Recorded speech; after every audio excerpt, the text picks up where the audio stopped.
안녕하세요. 피플위드 CJB 연규혁입니다. 충북의 응급의료 사각지대를 해소하고 응급의료 체계 개선을 위해 스마트 응급의료 서비스 사업이 진행 중인데요. 이 시스템 구축이 되면 지역에 어떤 변화를 가져올지 또 어떤 효과를 기대해 볼 수 있을지 알아보겠습니다. 충북대학교 병원 응급의학과 김상철 교수와 함께하겠습니다. 교수님 어서 오세요. 네, 안녕하세요. 네, 반갑습니다. 먼저 피플위드 CJB 시청자분들께 인사 한 말씀 부탁드리겠습니다. 네, 안녕하세요.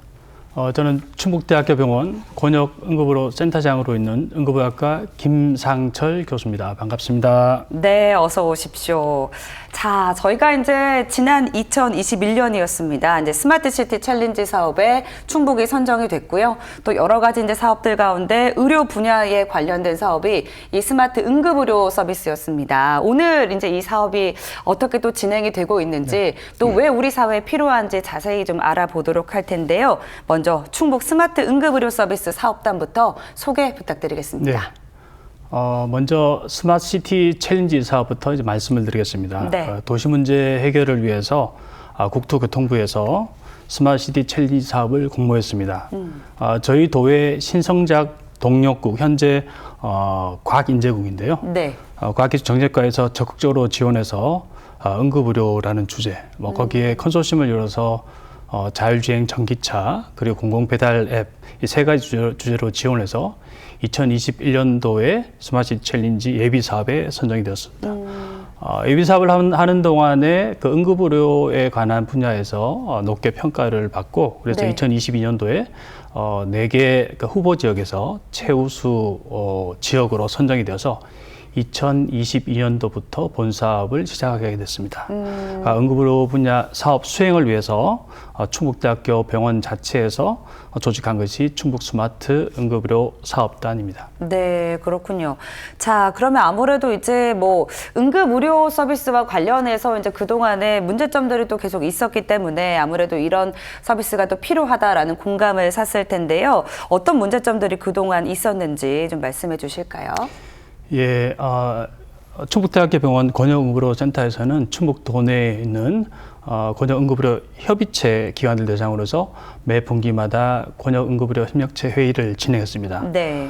병원 전 단계에서 응급환자가 발생하면은 응급환자 이송 문제, 또 병원 내에서 환자를 수용을 했는데 네. 그 기관 내에서 최종 치료 제공이 어려운 경우에는 저희 도내에서 병원 간 전원을 해야 되고 뭐 이러한 것이 흔한 문제고 아직도 원활하게 돌아가지 않은 것이 우리나라 전체 응급의료 체계의 문제인데요. 그래서 도내에서 이런 문제를 해결하기 위해서 응급의료 협력체 기관들끼리 응급환자 발생했을 때 응급환자 수용을 적극적으로 하고 또 병원과 전원을 원활하게 하기 위해서 저희 자체로 해서 우리 SNS 내 이제 단체 이 대화톡을 만들어서 네네. 거기서 환자 전원을 원활하게 하는 그런 체계도 만들고 뭐 그러한 식으로 이제 많은 노력을 했습니다. 하지만 2020년도에 코로나 시기가 접어들면서 네. 그간의 노력들이 완전 수포로 돌아가게 됐습니다. 그래서 뭐 발열, 호흡기 증상 환자를 수용하기 위한 이 격리실이 없다 보니까 네. 병원 전 응급 환자 수용 자체가 더더욱 어렵게 되고 병원 전 응급 환자 정체가 아주 심각하게 되었습니다. 그래서 코로나 이후에 어렵게 된 응급 환자 이송 체계로 인해서 감염병 의심 환자뿐만 아니라 중증 응급 환자도 원활하게 진료하기 위해서 여러 가지 방안을 모색하던 중에 저희가 2021년도에 스마트시티 챌린지 사업을 공모하게 됐고 그 당시에 우리 청주 권역 내에 6개 의료기관과 7개 소방서가 참여하는 스마트시티 챌린지 예비 사업을 수행하게 됐습니다. 그 중증응급 환자 이송 시간을 단축하고 네. 응급 환자가 의료기관에 방문했다가 다시 이송하지 않는 재이송하는 그러한 숫자도 감소하게 돼서 네. 뭐 이러한 실적을 높게 평가를 받아서 2022년도에 마침 우리 스마트시티 챌린지 본사업에 선정이 돼서 네. 그래서 도내 청주권뿐만 아니라 전역에 우리가 17개 의료기관이 참여하고 또 내 충북소방본부 12개 소방서가 참여하는 이제 본사업 수행을 앞두고 있습니다. 세부적으로 말씀드리면은 네. 기본적으로 응급 환자 정보를 공유해서 네. 충북 응급으로 서비스 확대, 즉 응급 환자 이송을 원활하게 하는 이러한 서비스를 우리 충북 전역에 확대하는 것, 또 시민 참여 리빙 앱, 그리고 그 응급의료 체계의 빅데이터 플랫폼을 구축하는 것, 또한 데이터 지원센터 운영, 이러한 그 사업, 세부 사업을 운영하기 위해서 스마트 응급의료 서비스 사업단을 이제 수립하고 운영하게 되었습니다. 네. 자, 이제 뭐 참여 기관들도 확대가 됐습니다. 이제 아까 말씀하신 것처럼, 그러니까 응급 상황이 발생을 해서 병원으로 이송을 했는데, A 병원으로 이송을 했는데 가보니까 다시 B 병원으로 가야 되는 상황이 맞습니다. 그동안은 네. 좀 빈번하게 있었다. 이런 문제점 들뿐만이 아니라 뭐 다른 문제점들도 있었기 때문에 이렇게 좀 개선하기 위해서 새로운 또 의료 서비스가 지금 새로운 형태로 나타나게 되는 건데요. 제가 이제 좀 찾아보니까 긴급 출동과 함께 병원 진료가 시작이다. 이게 이제 슬로건이더라고요. 그러면 네네. 그동안에는 응급 환자가 발생했을 경우 어떤 과정을 거쳐서 치료 과정까지 이르게 됐는지를 먼저 좀 설명해 주실까요? 네. 응급 환자 발생에서 그 환자가 이제 중증 응급 환자인 경우에는 최종 치료, 그러니까 시술이라든지 수술이 제공돼야 되는데요. 네.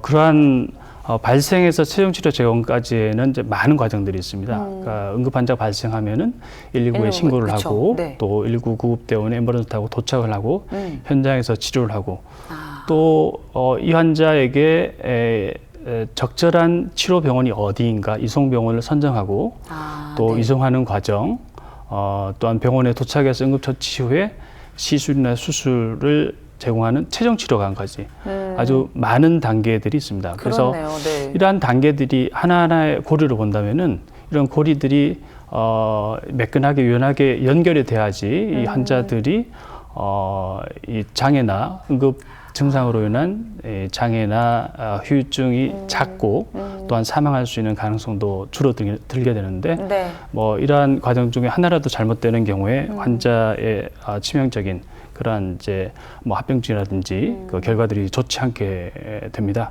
뭐 이러한 과정에서 그 전에는 네. 구급대원들이 여러 가지 지연 상황, 구급대원이 이제 현장 도착까지 여러 가지 이제 사정에 의해서 늦게 도착할 수도 있고 또 현장 처치 지연 또는 이송병원을 선정하는데 이 환자를 받아줄 병원이 없다든지 또는 이송하는 중에도 다양한 문제들이 생길 수가 있겠죠. 이러한 단계에 있는 것들도 모든 사각 단계라고 할 수 있는데 이것들을 이제 해소하는 게 이제 필요하고요. 뭐 이런 응급 환자 치료 과정 중에 여러 가지 이런 사각 단계들이 있습니다. 뭐 그전에는 이러한 것들을 구급대원이 일일이 전화를 하고 또 네. 환자를 어렵게 이송병원을 선정하게 돼서 이송을 하게 되면은 도착해서 의료진에게 또 그러한 사항들을 일일이 보고를 하고 그러한 과정들이 있습니다. 물론 소방청에서 2012년도에 119 구조구급법을 제정한 이후에 네. 전국적으로 의료 체계 개선을 위해서 우리 구급 상황실을 개설을 하고 또 구급 상황실 내에 뭐 상담 요원, 수보 요원 또는 응급의학 전문의와 같은 구급 지도 의사를 두고 그 인력들을 활용하고 시스템을 활용해서 이러한 병원 전 단계 여러 문제들을 해소하고 개선하기 위한 노력들이 있었는데 저희 도는 특히나 이제 응급의료 취약 지역이기 때문에 네. 이러한 그 중앙 중심의 그 응급의료 그 개선 체계가 우리 도에는 또 안 맞고 또 우리 도 내에서까지 그런 이제 사각지대까지 해결할 수 있기까지는 많은 아직도 이제 미비한 점들이 있습니다. 그래서 결론적으로는 여러 이제 우리 충북의 취약 응급의료 환경에 그리고 아날로그적인 그간 이제 응급의료 체계를 우리 그 4차 산업혁명 이런 기술들을 활용해서 네. 우리 취약한 응급 환경을 개선하기 위한 것이 이번 사업의 이제 목적 중에 하나입니다. 그렇군요. 사실은 이제 뭐 중증 환자 같은 경우에는 정말 그 시간이 지체되는 것에 따라서 뭐 합병증, 후유증 발생률이 높아지는 거기 때문에 네. 그만큼 이제 치료받을 수 있는 시간을 빨리 줄이는 게 또 중요할 텐데 아무래도 이런 시스템이 구축이 되면 훨씬 더 또 좋은 서비스의 또 의료를 받을 수 있지 않을까라는 생각이 듭니다. 자, 그러면 이제 올해 9월부터입니다. 이 스마트 시티 챌린지로 충북의 응급의료가 이제 바뀌게 된다고 합니다. 그럼 어떤 형태로 바뀌게 되는 건지 또 어떤 점들이 좀 달라지게 되는 건지 이야기 나눠보도록 하겠습니다. 자, 먼저 좀 어떤 변화들이 있을까요? 예, 그 응급의료 체계를 그 EMS라고 합니다. 네. 영어로 하면 말씀드리자고 하면은 이제 Emergency Medical Services System이라고 합니다. 네. 그 EMS를 세분화해서 이제 4가지 세부 사업을 준비하고 있는데요. 네. 첫째가 ICT EMS입니다. 네. 정보통신을 이용한 응급의료 체계 개선 사업인데요. 쉽게 말씀드리자면 환자의 정보를 병원 전 단계인 소방본부와 이송 예정인 이제 응급의료 기관이 공유하는 내용입니다. 그 119를 이용한 환자 가운데 중증 응급 환자의 경우에는 환자를 치료할 수 있는 병원으로 이송하는데 구급대원이 일일이 이전에는 이제 전화를 해서 이러한 환자들이 수용 가능한지를 알아보는 그런 시스템. 일일이 병원에 다 전화를 했던 했었죠. 거군요. 예, 맞습니다. 네네. 저희 이제 그 사업단에서 개발한 충북 응급의료 서비스 사업에서는 응급의료 환자 이송 병원 선정 알고리즘에 따라서 네. 이송병원을 제시해서 이송병원을 선정할 수 있는 시스템으로 바뀌게 됩니다. 네. 자, 그러면 이제 그전에는 이제 일일이 병원에 전화를 해서 이런 환자들이 가면 치료를 받을 수 있습니까를 확인을 했던 건데 이제는 시스템 구축이 돼서 그럴 필요가 없다라는 말씀이신 네네. 거죠? 네. 그래서 뭐 이렇게 이제 시스템이 바뀌게 되면은 네.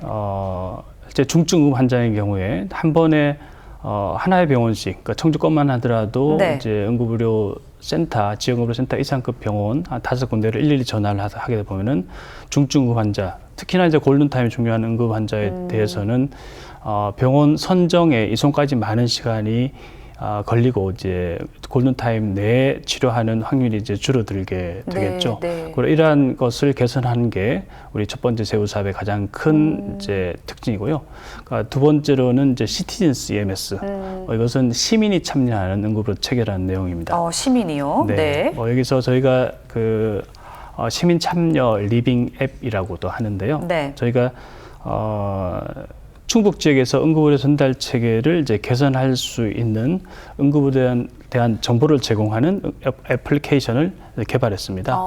그 애플리케이션은 이제 2가지가 있습니다. 네. 하나는 응급 상황이 발생했을 때 도민들은 무조건 이제 119를 전화를 하거나 네. 큰 응급의료 기관을 이제 방문하도록 되어 있습니다. 그쵸. 하지만 응급 상황에서 응급의료에 관한 정보를 충분히 제공을 한다면은 그런 전달 체계를 개선할 수가 있는데요. 우리 경증 환자들이 큰 병원에 네.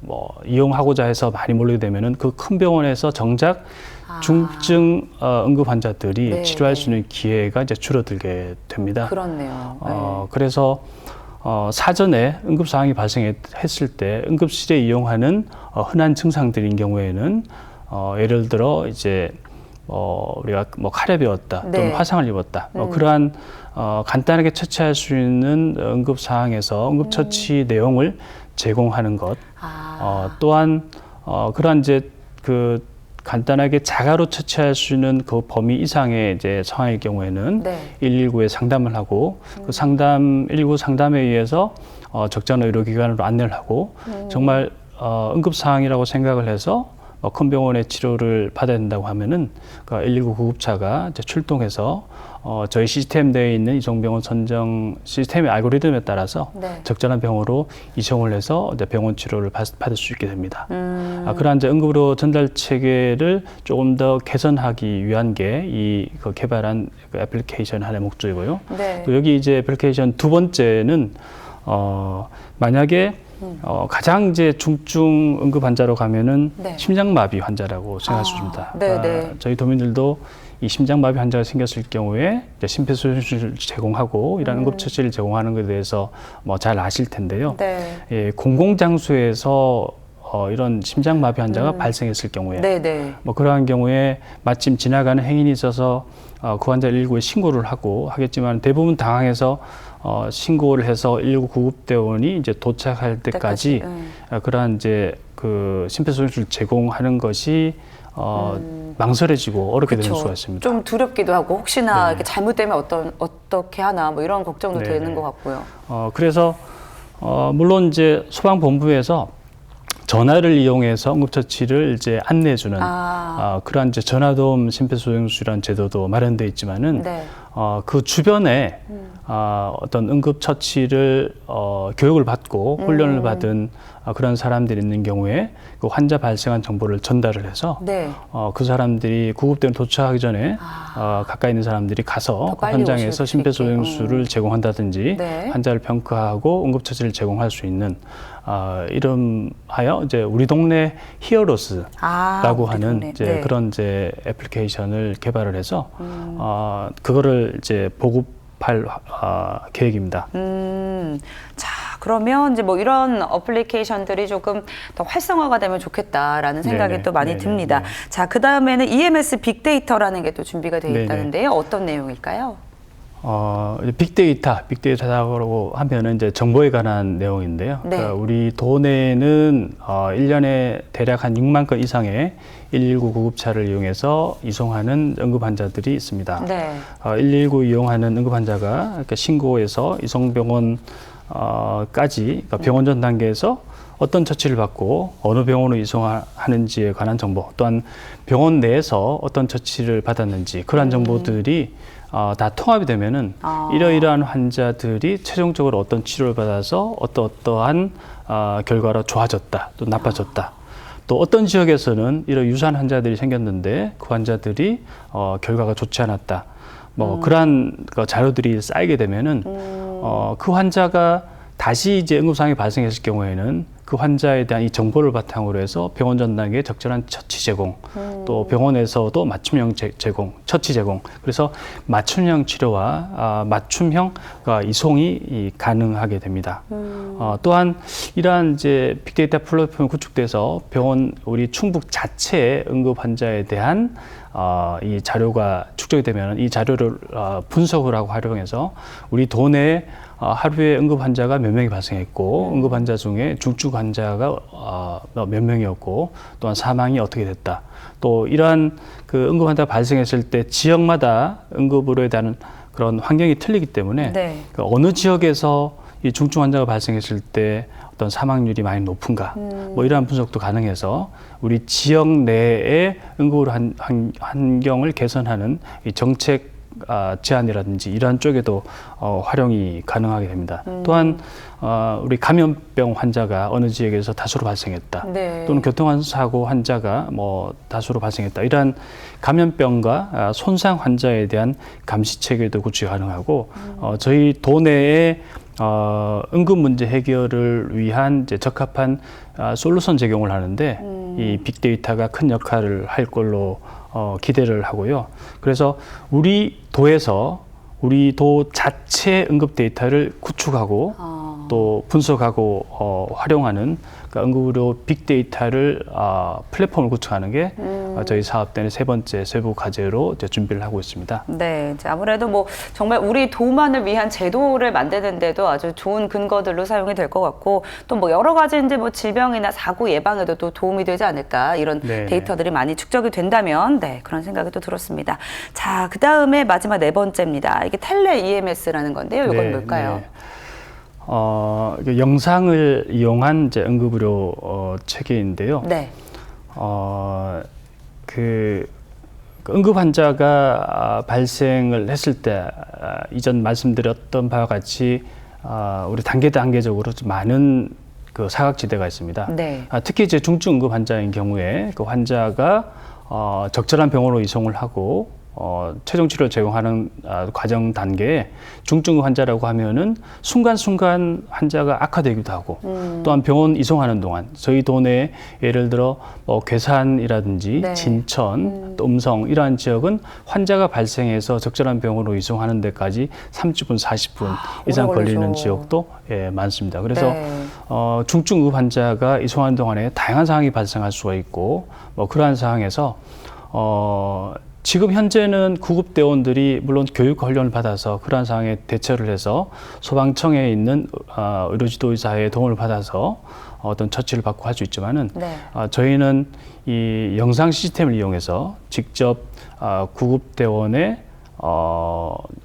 를 통해서 어떤 상황을 우리가 구두로 전달받고 또한 환자 상태도 계속 이제 보고 환자를 직접 평가를 할 수가 있습니다. 또한 이송하는 동안에 중증급 환자가 어떤 상황으로 변화하는지 그걸 모니터해서 이 실제 처음 그 응급 신고와 함께 네. 진료가 시작된다는 그런 슬로건이 실현될 수 있도록끔 환자 발생 단계에서부터 이송해서 환자 적절한 병원으로 이송해서 병원까지 도착할 때까지 그 병원 전 상황의 사각지대를 이제 해소하기 위한 목적에서 이런 영상을 이용한 응급 지도 서비스를 구축을 하는 것을 이제 준비를 했습니다. 네, 잘 알겠습니다. 자, 이렇게 이제 스마트 응급의료 시스템 구축이 되면 이제 뭐 환자의 상태 그리고 의료기관의 이제 가용 자원들이 잘 고려가 돼서 병원으로 선택이 된다라는 말씀이신 거죠? 네, 네, 맞습니다. 2021년도 그 예비 사업을 하면서 특히 이제 흉통 또는 뇌졸중 의심 환자, 그러니까 중증 외상, 감염병 의심 환자, 그러니까 중증 환자 대상으로 해서 이 환자가 이게 중증응급 환자에 관련된 증상을 가지고 있는지 또 원래 이분이 이제 어떤 중증응급 환자, 중증응급 증상에 대해서 질환에 대해서 어느 병원에서 치료를 받았는지 이런 환자의 원래 치료받던 병력 또 환자가 중증응급 환자가 의심될 경우에는 중증응급 환자 그 증상에 따른 치료, 치령 치료가 가능한 그러니까 응급의료 자원 정보 또한 환자가 발생한 거리 뭐 이러한 세네 가지 요소를 바탕으로 해서 저희가 응급 환자의 이송 병원 선정에 대한 알고리즘을 이제 개발을 했었습니다. 네, 네. 이 알고리즘을 우리가 이 청주권뿐만 아니라 네. 우리 충북 전체에 있는 이제 북부권, 남부권까지 확대해서 적용을 해서 이송병원 선정 알고리즘을 본 사업에서도 적용할 계획을 가지고 있습니다. 네, 잘 알겠습니다. 자, 이제 뭐 이 골든타임 확보가 중요하다 이런 이야기는 많이 들어서도 알고요. 이제 아마 많은 분들이 느끼실 겁니다. 그렇다면 이 골든타임을 지키기 위해서 어떤 노력들이 필요한지 또 말씀해 주실까요? 네, 우선 이제 골든타임 개념에서는 우리가 심정지 환자 같은 경우에는 네. 4분 이내, 4분이 이제 골든타임이고요. 네. 중증 외상 환자 같은 경우에는 1시간. 그럼 그 시간 안에 이제 처치가 안 되면 사망에 이를 수 있다라는 말씀이신 거죠? 네, 사망을 하거나 네. 환자가 그 운이 좋게 소생을 하더라도 네. 심각한 후유장애를 남게 될 수 있기 때문에 네. 그런 측면에서 중증응급 환자에 대한 골든타임의 개념은 이제 중요합니다. 네. 자, 그러면 이제 심장마비가 의심되는 환자를 목격하면 어떻게 좀 이렇게 처치를 해줄 수 있을까요? 예, 그 심장마비가 의심되는 환자가 있으면은 기본적으로 우리가 심폐소생술에 관한 교육을 받아보신 분들은 네. 아시겠지만은 의식을 확인하고 호흡을 확인하고 우리가 기본적으로 환자가 그런 이제 반응이 없으면은 네. 심폐소생술 바로 수행을 해야 되는데 물론 네. 첫째로 119에 신고를 하고 또 주변 사람의 도움을 받아서 이제 주변에 우리 우리 시설, 공공장소 내에는 이제 자동 제세동기가 있습니다. 맞아요. 그런 네. 자동 제세동기를 이제 요청을 해서 119가 도착하기 전까지 말씀드렸던 바와 같이 우리 일반인이 심폐소생술을 제공하는 내용들 또 구급대는 도착하면은 이제 물론 이제 자동 제세동기로 제세동이 가능한 환자인지 아닌지 구분을 해서 처치하겠지만은 우리가 119 구급대원이 사정에 따라서 다른 곳에 출동했을 경우에는 또 시간이 또 많이 지연돼서 도착하는 경우가 있습니다. 그쵸. 그런 경우에는 네네. 일반인들이 즉각적으로 심폐소생술 수행을 하고 또 자동 제동기를 이용해서 환자에게 적용 가능한 경우에 적용을 해서 거기에다 심장과 충격을 가하는 그런 처치 제공 같은 것들이 중요한데요. 요즘에는 이제 소방본부에서 상담용을 통해서 네. 이런 이제 일반인 신고할 경우에 전화를 이용해서 이 심폐소생술 방법에 대한 것을 안내를 하기도 하고 듣고 따라할 수 또, 있도록. 예, 네. 맞습니다. 또 스마트폰을 이용해서 스마트폰 내에서 영상을 보여주면서 똑같이 따라할 수 있도록 하고 있습니다. 이러한 것들이 심장마비, 심정지 환자에 대한 골든타임을 지키기 위한 여러 가지 시스템 개선이라고 할 수 있겠습니다. 자, 그러면 이제 의료진의 신속한 처치가 있었더라면 살릴 수 있는 환자, 그것을 이제 예방 가능 사망률이라고 네네. 하는데요. 충북의 현황은 어떤지도 궁금합니다. 네, 그 OECD에서는 그 회피 가능 사망률이라고 해서 이제 예방 가능 사망률과 또는 치료 가능 사망률을 이것을 이제 그 합산한 것을 이제 회피 가능 사망률이라고 하는데 네. 예방 가능 사망률은 우리가 질병이 발생하기 전에 어떤 예방적인 활동을 통해서 사망을 감수할 수 있는 그러한 이제 사망률의 개념이고, 네네. 또 치료 가능 사망률은 어떤 그 질병이라든지 외상이라든지 이러한 것들이 발생했을 때 우리 응급의료 체계 단계에서 환자를 적절하게 병원 전 단계에 처치하고 네. 또 적절한 병원 이송을 하고 또 체중 치료를 적용하고 이러한 병원 전 단계, 병원 단계에서 응급의료 체계를 원활하게 제공을 했을 때 이게 살릴 수 있는 환자인데 이 사망할 수밖에 없는 그러한 것을 이제 치료 가능 사망률이라고 합니다. 네. 그러니까 치료 가능 사망률 관점에서 본다면은 제가 2019년 자료에 의하면은 충북이 인구 10만 명당 이 47명의 네. 사망률을 보이는데요. 전국 인구 10만 1위네요. 네, 맞습니다. 전국 17개 권역에서 가장 높은데요. 인구 10만 명당 그 47명이면은 네. 저희 충북 160만 인구에서 보면은 1년에 대략 750명, 즉 하루에 평균 2명의 환자가 네네. 적절하게 치료를 받을 수 있음에도 치료 제공을 했다고 하면은 살 수가 있는데 그렇지 못해서 사망하는 환자가 평균 하루 2명, 네. 1년에 750명가량 발생하고 있는 게 우리 충북의 현실입니다. 이게 사실 이제 굉장히 뭐 불명예스러운 것도 그렇지만 이제 시스템이 잘 구비만 돼 있었다면 이제 충분히 살릴 수 있는 안타까운 또 죽음이 아니었나라는 네, 생각이 네, 들어서 맞습니다. 또 이제 오늘 설명해 드리는 이런 스마트 응급 의료 서비스들이 좀 확산이 되면 이런 사망률은 많이 또 줄일 수 있지 않을까 또 기대를 해보도록 하겠습니다. 네, 그러나 저희 서비스 사업을 통해서 이런 사망률을 감소시키는 게 네. 하나의 목적 중에 하나입니다. 그렇죠. 네. 자, 그리고 이제 스마트 응급의료 시스템에는 또 4차 산업혁명과 관련된 기술들이 접목이 되었다고 하는데요. 어떤 기술들이 적용이 됐습니까? 예, 그 빅데이터와 인공지능에 대한 내용입니다. 네. 그 빅데이터는 말씀드렸듯이 그 EMS 빅데이터를 이용해서 저희가 구축하려고 하는 이제 사업인데요. 충북의 응급의료 데이터를 통합을 하기 위해서, 즉 병원 전 이제 소방이 구축한 그런 자료와 저희 도내에 있는 17개 의료기관이 이제 응급실 단계에서 구축한 자료를 이제 통합하는 겁니다. 물론 이제 119를 이용하지 않고 응급실에서 이제 내원한 환자들도 다 통합을 해서 그러한 그 자료들 이제 플랫폼을 구축을 해서 분석을 하게 되면 아까 말씀드렸던 바와 같이 다양한 맞춤형 치료, 맞춤형 이송 병원 선정 등 또 도내 다양한 응급의료 개선을 위한 정책 수립에 활용할 수가 있습니다. 또한 그 인공지능 기술인데요. 네.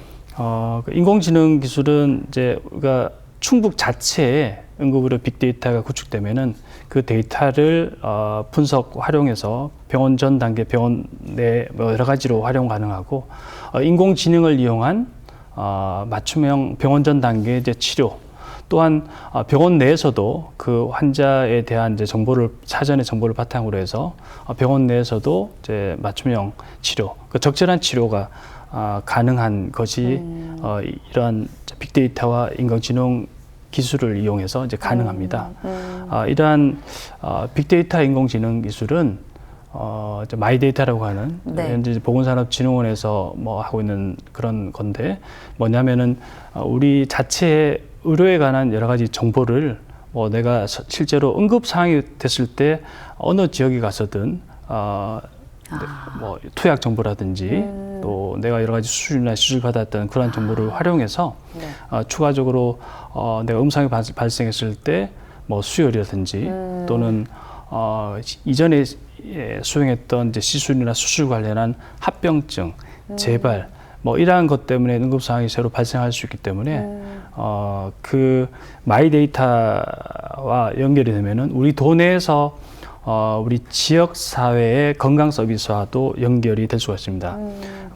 아직은 좀 요원한 얘기긴 하지만은 우리 도내에도 여러 이제 중증 응급 환자들이 있고 중증 응급 환자들이 실제 병원 내에서 여러 가지 응급 치료라든지 입원 치료라든지 재활 치료를 받을 텐데 또 태어나게 되면 일상적인 생활을 하게 되죠. 근데 일상생활을 하는 동안에도 갑작스러운 응급 상황이 발생할 수가 있습니다. 기존에 이제 그 중증급 질환들이 재발하는 경우, 그러한 경우에 이 지역사회 건강 서비스 데이터를 활용하게 되면은 그러한 응급 상황이 발생했을 때 신호를 감지하고 이 자동적으로 그 119 쪽으로 연결이 되고 119가 직접 확인을 하고 출동하는 그러한 서비스 제공까지도 가능할 것으로 기대를 하고 있습니다. 네.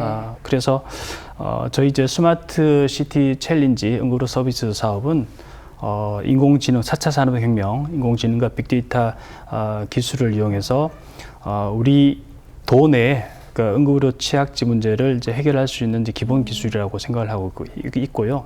또 향후에 응급의료 기술 도입을 위한 기본 단계 수립 과정이라고 보시면 될 것 같습니다. 네. 자, 이제 오늘 이야기를 나눠보니까 이 응급의료 서비스 이 시스템이 좀 빨리 좀 잘 구축이 됐으면 좋겠다라는 생각이 또 듭니다. 그러면 지금 현재 이 응급의료 서비스 사업이 어느 정도 단계에 와 있는지 진행 상황이 어떤지 좀 말씀해 주실까요? 예, 그 본사업이 2022년도에 시작됐고요. 작년 7월 달에 저희 도지사님 참석하에 저희 스마트시티 챌린지 발대식을 했었습니다. 그리고 또한 지난 3월 30일에 충북 응급의료 서비스 사업 개시를 알리는 선포식을 했었습니다. 그래서 5월 중에는 이제 서비스를 시작하려고 이제 준비를 하고 있고요. 물론 여러 이제 빅데이터라든지 이런 이제 1, 2, 3, 4 네 가지 세부적인 과제들이 완전히 수행하는 거는 아마 올해 후반기가 돼서 가능할 걸로 생각하고 있습니다. 네. 시간이 또 좀 더 필요하겠죠. 아무래도 또 데이터도 또 축적이 돼야 되고요. 자, 그리고 이제 응급의료와 관련해서는 올해 초에 보건복지부에서 필수 의료 지원 대책을 최종적으로 확정했다고 합니다. 이것도 어떤 내용인지 좀 한번 짚어주실까요? 예, 작년 서울의 대형 병원에서 일하던 간호사가 갑작스럽게 이제 쓰러졌는데 그 병원 내에서 치료할 수 있는 의사가 없어서 이제 다른 병원으로 이송을 했다가 결국 사망을 하는 그런 사건도 있었고요. 올해 아마 3월 말에도 이제 대구에 그 17세 여자 환자가 건물에서 추락하고 아마 뇌출혈이 의심되는 환자였었는데 적절하게 치료받을 수 있는 병원을 선정을 하고 이송하는 게 안 돼서 표류하다가 결국 사망한 사건이 발생했습니다. 너무 안타까웠어요. 예, 그래서 치료 가능한 사망률을 줄이기 위해서 필수 의료 분야의 전달 체계를 강화하는 것이 필수 의료 지원 대책의 기본적인 이제 내용인데요. 중증 응급 환자가 발생하면은 이제 최종 치료까지 여러 가지 단계들이 있습니다. 말씀드린 바와 같이 119 소방의 이제 활동, 또 적절한 의료기관 선정, 또 의료기관 간에, 또 의료기관 내에서도 이제 네트워크를 구축을 해서 중증 응급 의료 시스템을 강화하는 것이 그 필수 의료 지원 대책인데요. 응급 의료 분야에서는 올해 4천년도 응급의료 기본 계획을 수립했습니다. 거기에서도 이 필수 의료 분야 강화를 위해서 현재 권역응급의료센터, 지역응급의료센터, 지역응급의료 기관, 응급의료 기관이 이렇게 분류가 되어 있는데 이것을 중증응급센터, 그리고 응급센터, 그리고 24시간 진료센터로 나뉘어서 중증 응급 환자에 대한 진료를 보다 강화하는 그러한 내용으로 바뀌게 됐습니다. 이를 위해서 그 응급의료 전달 체계를 이제 제대로 정립하겠다고 하는 게 이제 복지부 4차 응급의료 기본 계획의 내용인데요. 충청북도는 이러한 필수의료 지원 대책과 4차년도 응급의료 기본 계획에 있는 내용을 이 기술적으로 수행할 수 있도록 스마트 시티 챌린지 사업을 통해서 구현하려고 스마트 응급의료 서비스 사업단에서 준비를 하고 있습니다. 네, 잘 알겠습니다. 자, 그러면 이 스마트 응급의료 서비스 잘 정착이 되고 자리를 잡는다면 어떤 효과를 좀 기대해 볼 수 있을지도 말씀 부탁드립니다. 가장 궁극적인 거는 우리 치료하는 사망률을 줄이는 거겠죠. 네. 그러니까 17개 권역에서 가장 높고 우리 의료에 대한 지표 또는 응급의료에 대한 지표의 뭐 대표적인 그런 지표이기도 한데 그것을 이제 낮추는 게 중앙의료 서비스 사업을 통해서 할 수 있는 효과라고 볼 수가 있겠습니다. 네. 자, 아무래도 정말 그 소중한 생명을 한 사람이라도 더 살리기 위한 노력이 아닐까라는 또 생각이 들고요. 뭐 이런 뭐 사회적인 효과들도 기대해 볼 수 있겠습니다만 혹시 뭐 경제적인 효과들도 있을까요? 어떻습니까?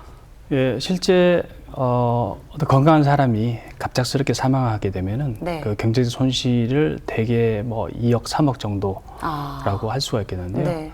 저희가 치료 가능 사망률을 지금 현재 뭐 도내 이제 1년에 한 700명 정도, 750명 정도 뭐 그것을 1명 정도는 낮춘다라고 하면 이 치료 가능 사망률을 낮춤으로써 얻을 수 있는 그 효과가 대략은 200, 300억 정도 될 것으로 생각을 좀 하고 있습니다. 네, 그러면 뭐 사회적인 효과뿐만이 아니라 직간접적인 뭐 경제적인 효과들도 아주 많다라고 생각이 또 듭니다. 자, 이제 이렇게 좋은 이 스마트 응급의료 서비스를요, 사실 우리 도내에서도 확산되면 좋겠지만 이게 좀 전국에서 좀 확산이 돼서 전국에서 이런 서비스를 좀 제공을 하면 좋겠다라는 생각이 드는데 이 전국으로 확대하기 위해서는 또 어떤 필요한 요소들이 있습니까? 예, 사실 말씀드렸던 바와 같이 우리 도내에서 스마트시티 챌린지 사업을 수행하는데 많은 기간이 걸렸습니다. 그러니까 우리 도내에 그 응급의료 기관들이 참여하고 서로 이제 협력체 회의를 통해서 도내 문제점, 현안을 이제 발견하고 이것을 해결하기 위한 여러 과정 중에 국토교통부 지원의 스마트시티 챌린지 사업, 충북 응급의료 서비스 사업을 시작하게 되었는데요. 네. 우선 저희 도내에서 스마트 응급의료 서비스 사업을 성공적으로 수행을 하는 것이 우선 목표입니다.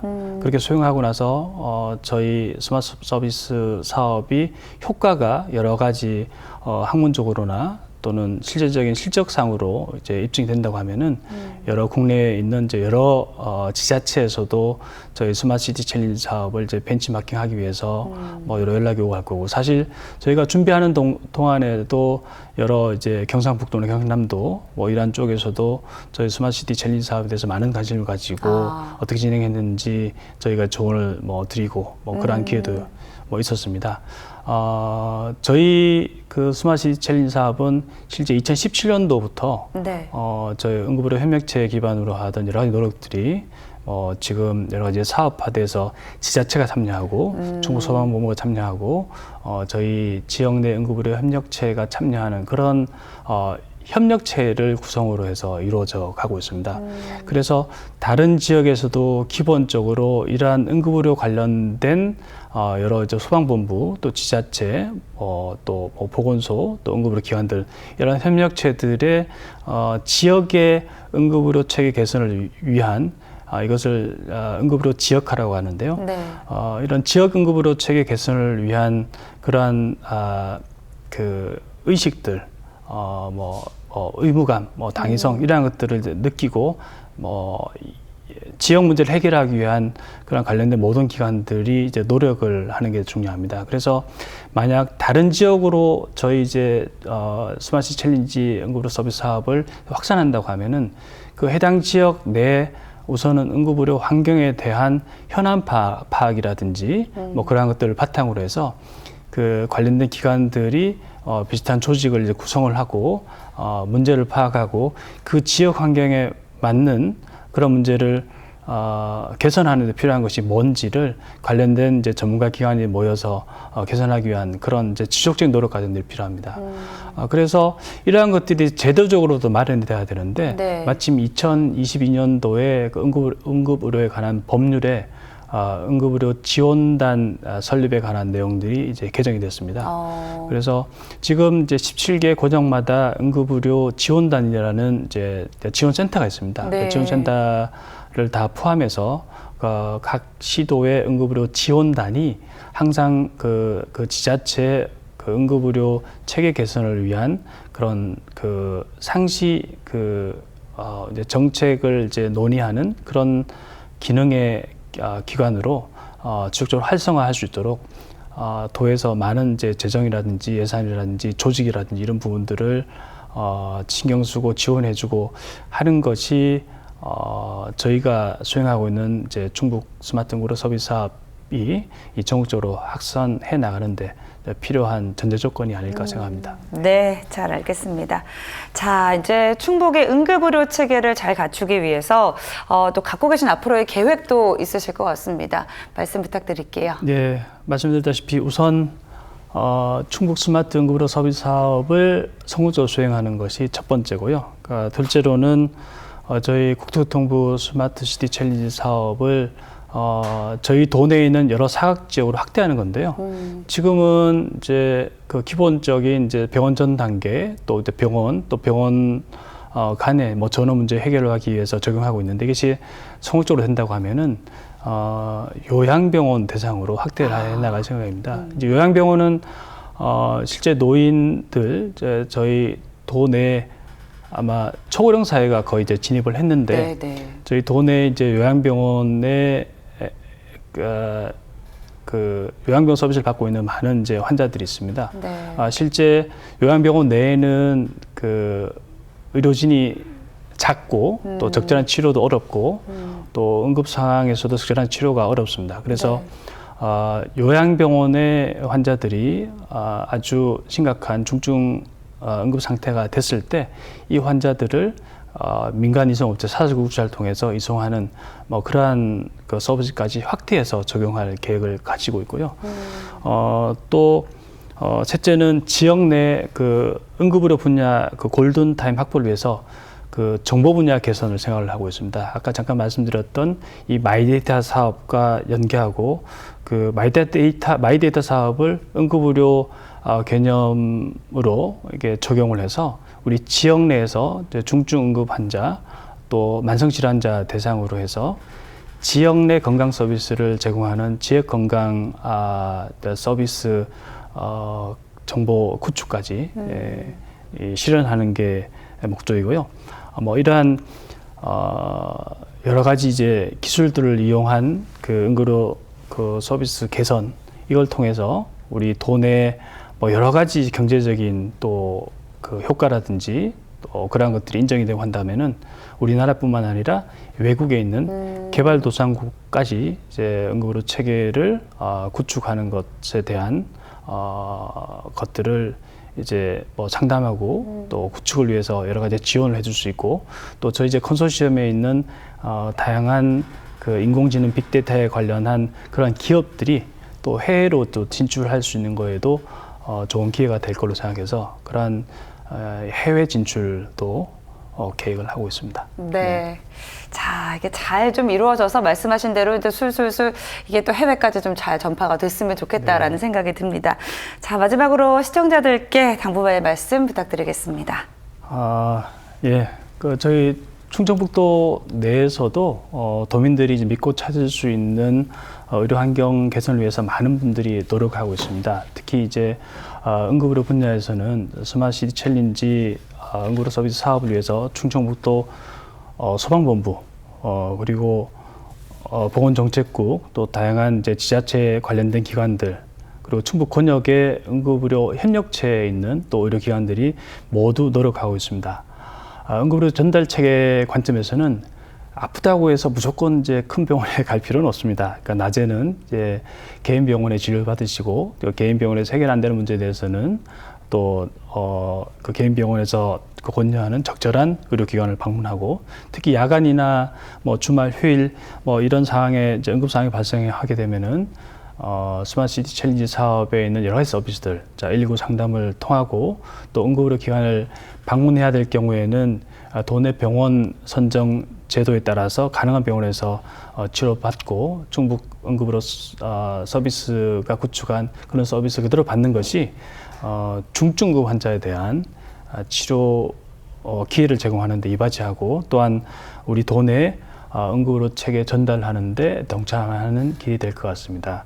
모쪼록 도민들 모두 건강하시고 손상 예방을 위한 안전한 생활을 하시기를 부탁드립니다. 예. 네.